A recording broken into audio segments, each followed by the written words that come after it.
عزیز سامعین گرامی، آج کے سبق میں انشاءاللہ العزیز ہم آیت نمبر 25 سے لے کر آیت نمبر 30 تک کا ترجمہ اور مختصر تفسیر پڑھیں گے۔ اعوذ باللہ من الشیطان الرجیم، بسم اللہ الرحمن الرحیم۔ ان اللہ لا يستحيي ان يضرب مثلا ما بعوضة فما فوقها فأما الذين آمنوا فيعلمون أنه الحق من ربهم وأما الذين كفروا فيقولون ماذا أراد الله بهذا مثلا يضل به كثيرا ويهدي به كثيرا وما يضل به إلا الفاسقين۔ بے شک اللہ اس بات سے نہیں شرماتا کہ وہ کسی بات کو واضح کرنے کے لیے کوئی بھی مثال دے، چاہے وہ مچھر جیسی معمولی چیز کی ہی ہو یا کسی ایسی چیز کی جو مچھر سے بھی زیادہ معمولی ہو۔ اب جو لوگ مؤمن ہیں وہ خوب جانتے ہیں کہ یہ مثال ایک حق بات کی ہے جو ان کے پروردگار کی طرف سے آئی ہے۔ البتہ جو لوگ کافر ہیں وہ یہی کہتے ہیں کہ بھلا اس حقیر مثال سے اللہ کا کیا مطلب ہے۔ اس طرح اللہ اس مثال سے بہت سے لوگوں کو گمراہی میں مبتلا کرتا ہے اور بہت سے لوگوں کو ہدایت دیتا ہے، مگر وہ گمراہ انہی کو کرتا ہے جو نافرمان ہیں۔ الذين ينقضون عهد الله من بعد ميثاقه ويقطعون ما أمر الله به أن يوصل ويفسدون في الأرض أولئك هم الخاسرون۔ وہ جو اللہ سے کیے ہوئے عہد کو پختہ کرنے کے بعد بھی توڑ دیتے ہیں اور جن رشتوں کو اللہ نے جوڑنے کا حکم دیا ہے انہیں کاٹ ڈالتے ہیں اور زمین میں فساد مچاتے ہیں، ایسے ہی لوگ بڑا نقصان اٹھانے والے ہیں۔ کیف تکفرون باللہ وکنتم امواتا فاحیاکم ثم یمیتکم ثم یحییکم ثم الیہ ترجعون۔ تم اللہ کے ساتھ کفر کا طرز عمل آخر کیسے اختیار کر لیتے ہو، حالانکہ تم بے جان تھے، اسی نے تمہیں زندگی بخشی، پھر وہی تمہیں موت دے گا، پھر وہی تم کو دوبارہ زندہ کرے گا اور پھر تم اسی کے پاس لوٹ کر جاؤ گے۔ هو الذی خلق لکم ما فی الارض جمیعا ثم استوى الى السماء فسواہن 7 سماوات وَهُوَ بِكُلِّ شَيْءٍ عَلِيمٌ۔ وہی ہے جس نے زمین میں جو کچھ ہے تمہارے لیے پیدا کیا، پھر وہ آسمان کی طرف متوجہ ہوا، چنانچہ ان کو 7 آسمانوں کی شکل میں ٹھیک ٹھیک بنا دیا اور وہ ہر چیز کا پورا علم رکھنے والا ہے۔ وَإِذْ قَالَ رَبُّكَ لِلْمَلَائِكَةِ إِنِّي جَاعِلٌ فِي الْأَرْضِ خَلِيفَةً قَالُوا أَتَجْعَلُ فِيهَا مَن يُفْسِدُ فِيهَا وَيَسْفِكُ الدِّمَاءَ وَنَحْنُ نُسَبِّحُ بِحَمْدِكَ وَنُقَدِّسُ لَكَ قَالَ إِنِّي أَعْلَمُ مَا لَا تَعْلَمُونَ۔ اور اس وقت کا تذکرہ سنو جب تمہارے پروردگار نے فرشتوں سے کہا کہ میں زمین میں ایک خلیفہ بنانے والا ہوں۔ وہ کہنے لگے کیا آپ زمین میں ایسی مخلوق پیدا کریں گے جو اس میں فساد مچائے اور خون خرابہ کرے، حالانکہ ہم آپ کی تسبیح اور حمد و تقدیس میں لگے ہوئے ہیں۔ اللہ نے کہا میں وہ باتیں جانتا ہوں جو تم نہیں جانتے۔ آیت نمبر 26 میں اللہ رب العزت فرما رہے ہیں کہ بعض کافروں نے قرآن کریم پر یہ اعتراض کیا تھا کہ اس میں کچھ مثالیں مکھی، مچھر، مکڑی وغیرہ کی دی گئی ہیں۔ اگر یہ واقعی خدا کا کلام ہوتا تو اس میں ایسی حقیر چیزوں کا ذکر نہ ہوتا۔ ظاہر ہے کہ یہ اعتراض بڑا بیتوقع اعتراض تھا، کیونکہ مثال ہمیشہ مضمون کے مطابق مناسبت سے دی جاتی ہے۔ اگر کسی حقیر و ذلیل چیز کی مثال دینی ہو تو ایسی ہی کسی چیز کی دی جائے گی جو حقیر و ذلیل ہو۔ یہ کسی کلام کا عیب تو کیا ہوتا، اس کی فصاحت و بلاغت کی دلیل ہے، مگر یہ بات انہی کی سمجھ میں آتی ہے جو طالب حق ہوں اور حق پر ایمان لا چکے ہوں، لیکن جنہوں نے کفر کی قسم کھا رکھی ہے انہیں تو ہر بات پر ہر حالت میں اعتراض کرنا ہے، اس لیے وہ ایسی بیتوکی باتیں کہتے ہیں۔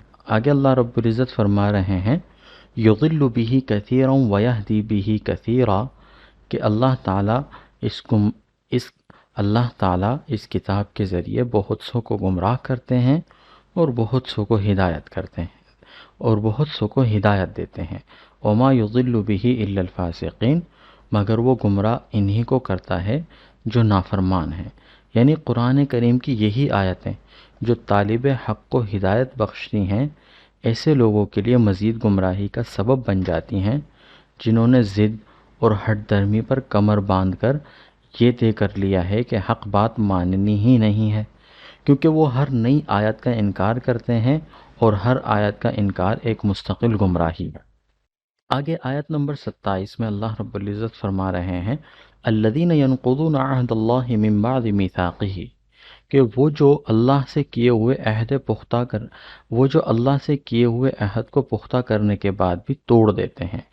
عہد سے مراد اکثر مفسرین نے وہ عہد الست لیا ہے جس کا ذکر سورہ اعراف کی آیت نمبر 172 میں آنے والا ہے، وہیں انشاءاللہ اس کی تفصیل آئے گی۔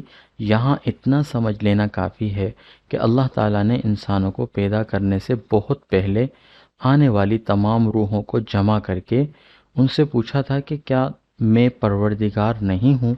سب نے اللہ تعالیٰ کے پروردگار ہونے کا اقرار کر کے یہ عہد کیا تھا کہ وہ اللہ کی اطاعت کریں گے۔ پھر اس آیت میں عہد کو پختہ کرنے سے مراد بظاہر یہ ہے کہ ہر دور میں اللہ تعالیٰ کے رسول آتے رہیں جو اس کے عہد کو یاد دلا کر اللہ تعالیٰ کے خالق و مالک ہونے پر دلائل قائم کرتے رہے ہیں۔ اس عہد کی ایک اور تشریح بھی ممکن ہے، اور وہ یہ کہ اس سے مراد وہ عملی اور خاموش عہد ہے جو ہر انسان پیدا ہوتے ہی اپنے خالق و مالک سے کرتا ہے۔ یہ ایسا ہی ہے جیسے ہر شخص جو کسی ملک میں پیدا ہوتا ہے وہ اس ملک کا شہری ہونے کے ناطے یہ خاموش عہد کرتا ہے کہ وہ اس ملک کے قوانین کا پابند ہوگا، خواہ زباں سے اس نے کچھ نہ کہا ہو، لیکن اس کا کسی ملک میں پیدا ہونا ہی اس عہد کے قائم مقام ہے۔ اسی طرح اس کائنات میں جو شخص بھی پیدا ہوتا ہے وہ خود بخود اس عہد کا پابند ہو جاتا ہے کہ وہ اپنے پیدا کرنے والے کی ہدایات کے مطابق زندگی بسر کرے گا۔ اس عہد کے لیے زبان سے کچھ کہنے کی ضرورت نہیں۔ غالباً اسی وجہ سے اگلی آیت میں باری تعالیٰ نے فوراً یہ ارشاد فرمایا کہ تم اللہ تعالیٰ کے ساتھ کفر کا طرز آخر کیسے اختیار کر لیتے ہو، حالانکہ تم بے جان تھے، اسی نے تمہیں زندگی بخشی۔ یعنی اگر ذرا غور کرو تو تنہا یہ بات کہ کسی نے تمہیں پیدا کیا ہے تمہاری طرف سے یہ عہد و پیما ہے کہ تمہارے لیے اس کی نعمتوں کا اعتراف اور اس کے بتائے ہوئے طریقے پر چلنا لازمی ہوگا، ورنہ یہ کون سی عقل اور کون سا انصاف ہے کہ پیدا تو اللہ تعالیٰ کرے اور فرما برداری اس کے بجائے کسی اور کی جائے۔ پھر اس خاموش عہد کو مزید پختہ کرنے سے مراد یہ ہے کہ اللہ تعالیٰ اپنے پیغمبروں کے ذریعے متواتر تمہیں اس عہد کی یاد دہانی کراتا رہا ہے، اور ان پیغمبروں نے وہ مضبوط دلائل تمہارے سامنے پیش کیے ہیں جن سے یہ عہد مزید پختہ ہو گیا ہے کہ ہر انسان کو ہر معاملے میں اللہ تعالیٰ کی اطاعت کرنی چاہیے۔ آگے اللہ تعالیٰ فرما رہے ہیں وَيَقْطَعُونَ مَا أَمَرَ اللَّهُ بِهِ أَن يُوصَلَ وَيُفْسِدُونَ فِي الْأَرْضِ، اور جن رشتوں کو اللہ تعالیٰ نے جوڑنے کا حکم دیا انہیں کاٹ ڈالتے ہیں اور زمین میں فساد مچاتے ہیں۔ اس سے مراد رشتہ داروں کے وہ حقوق پامال کرنا ہے جنہیں صلہ رحمی کہا جاتا ہے۔ یہاں اللہ تعالیٰ نے ان کافروں کی 3 صفات بیان فرمائی ہیں۔ ایک یہ کہ وہ اللہ تعالیٰ سے کیا ہوا عہد توڑتے ہیں، دوسرے یہ کہ وہ رشتہ داروں کے حقوق پامال کرتے ہیں، اور تیسرے یہ کہ وہ زمین میں فساد مچاتے ہیں۔ ان میں سے پہلی چیز اللہ تعالیٰ کے حقوق سے متعلق ہے، یعنی نہ وہ اللہ تعالیٰ کے بارے میں وہ عقیدہ رکھتے ہیں جو رکھنا چاہیے، اور نہ اس کی وہ عبادت کرتے ہیں جو ان پر فرض ہیں۔ دوسری اور تیسری چیز کا تعلق حقوق العباد سے ہے۔ اللہ تعالیٰ نے مختلف رشتوں کے جو حقوق مقرر فرمائے ہیں ان کی ٹھیک ٹھیک ادائیگی سے ہی ایک پاکیزہ معاشرہ وجود میں آتا ہے۔ اگر ان رشتوں کو کاٹ کر باپ بیٹے، بھائی بھائی، شوہر اور بیوی ایک دوسرے کے حقوق پامال کرنا شروع کر دیں تو وہ خاندانی نظام تباہ ہو جاتا ہے جس پر ایک صحت مند تمدن کی بنیاد قائم ہوتی ہے۔ لہذا اس کا لازمی نتیجہ زمین میں فساد کی صورت میں نکلتا ہے۔ اسی لیے قرآن کریم نے رشتوں کو کاٹنے اور زمین میں فساد مچانے کو سورہ محمد میں بھی ایک ساتھ ملا کر ذکر فرمایا ہے۔ فہل عصیتم ان تولیتم، کیا تم امید رکھتے ہو کہ جب تم لوٹ جاؤ گے، ان تفسدوا فی الارض، کہ تم فساد پھیلاؤ زمین میں، وتقطعوا ارحامکم، اور تم کاٹ ڈالو اپنی رشتہ داریوں کو۔ سورہ محمد آیت نمبر 22۔ آگے اللہ رب العزت آیت نمبر 29 میں فرما رہے ہیں، هو الذی خلق لکم ما فی الارض جمیعا، وہی ہے جس نے زمین میں جو کچھ ہے تمہارے لیے پیدا کیا۔ اب اس سے مراد انسان کو توجہ دلانا ہے کہ وہ کائنات کی جتنی چیزوں سے فائدہ اٹھاتا ہے سب اللہ تعالیٰ کی عطا فرمائی ہوئی ہیں۔ ان میں سے ہر چیز اس کی توحید کی گواہی دے رہی ہے، اس کے باوجود اس کے ساتھ کفر کا رویہ اختیار کرنا بڑی ناشکری ہے۔ اسی آیت کریمہ سے فقہائے کرام نے یہ اصول مستنبط کیا ہے کہ دنیا کی ہر چیز اصل میں حلال ہے، اور جب تک کسی چیز کی حرمت پر کوئی دلیل نہ ہو اس وقت تک اس کو حلال ہی سمجھا جائے گا۔ آگے آیت نمبر 30، وَإِذْ قَالَ رَبُّكَ لِلْمَلَائِكَةِ إِنِّي جَاعِلٌ فِي الْأَرْضِ خَلِيفَةً قَالُوا أَتَجْعَلُ فِيهَا مَن يُفْسِدُ فِيهَا وَيَسْفِكُ الدِّمَاءَ، اور اس وقت کا تذکرہ سنو جب تمہارے پروردگار نے فرشتوں سے کہا کہ میں زمین میں ایک خلیفہ بنانے والا ہوں۔ آیت نمبر 21 اور 22 میں صرف اللہ تعالیٰ کی عبادت واجب ہونے کی نہایت مختصر اور سادہ مگر مضبوط دلیل یہ دی گئی تھی کہ جس نے تمہیں پیدا کیا ہے وہی عبادت کا مستحق ہے۔ آیت نمبر 28 میں کافروں کے کفر پر تعجب کا اظہار بھی اسی بنا پر کیا گیا تھا۔ اب انسان کی پیدائش کا پورا واقعہ بیان کر کے اس دلیل کو مزید پختہ کیا جا رہا ہے کہ اس آیت کریمہ میں خلیفہ سے مراد انسان ہے، اور اس کے خلیفہ ہونے کا مطلب یہ ہے کہ وہ زمین میں اللہ تعالیٰ کے احکام پر خود بھی عمل کرے اور اپنی طاقت کے مطابق دوسروں سے بھی عمل کروانے کی کوشش کرے۔ اسی آیت کا اگلا حصہ ہے وَنَحْنُ نُسَبِّحُ بِحَمْدِكَ وَنُقَدِّسُ لَكَ، حالانکہ ہم آپ کی تسبیح اور حمد و تقدیس میں لگے ہوئے ہیں۔